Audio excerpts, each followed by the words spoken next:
The pain of manual follow-up. Most Yeah. agents treat open houses like events, not systems. That's the problem as we see it. This is an event, but you also have to treat it like a system.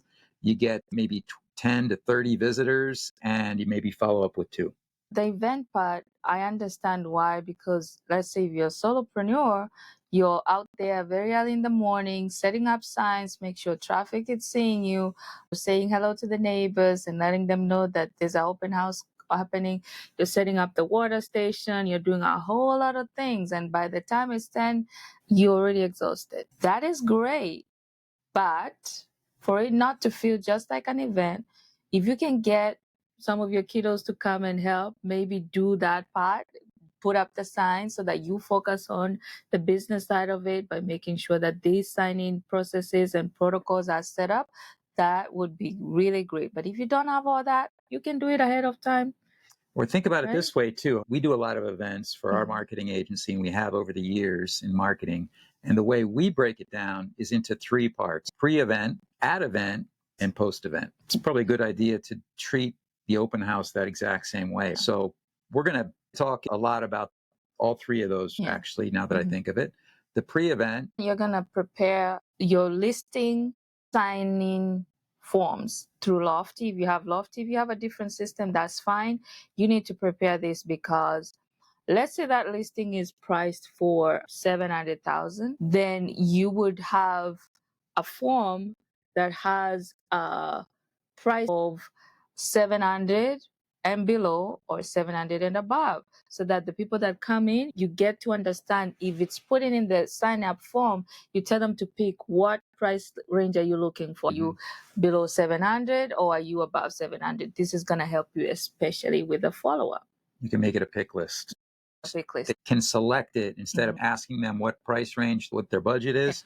Just let them pick one. And this is building the questionnaire in the back end of Lofty. It's under marketing, open house. And the other thing that you need to include in your sign-in questionnaire is ask them the general area where they live, so that you know if this is someone that is out of town or this is someone that is nearby. Again, you're able to drip them local content if they're local, but if they're out of town, then drip them relocation content if they don't end up getting the listing.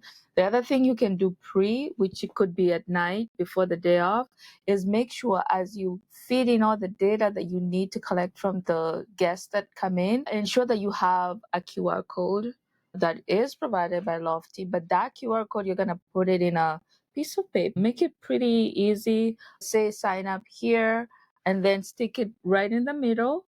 Print like 4 or 5 of those and then have them in handy, because we're going to place them one on the front door when they open the door, come in. Then the second one is where you set up the water station. That's a good one. Usually it is by the kitchen.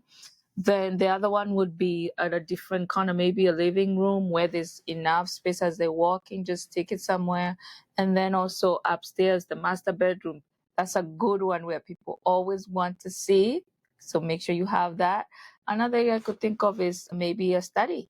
If you have a den or something, that would be somewhere where people would frequent to see, and imagine the space being their home.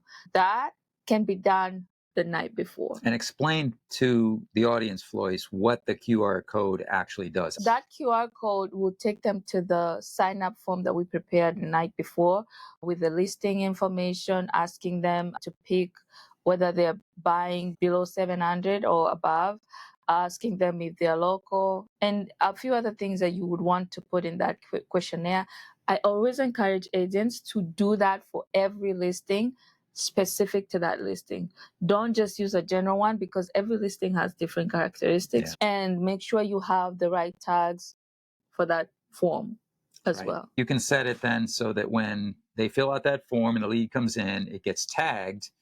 And that's when you can use that tag to trigger the follow-up automation that we're going to talk about.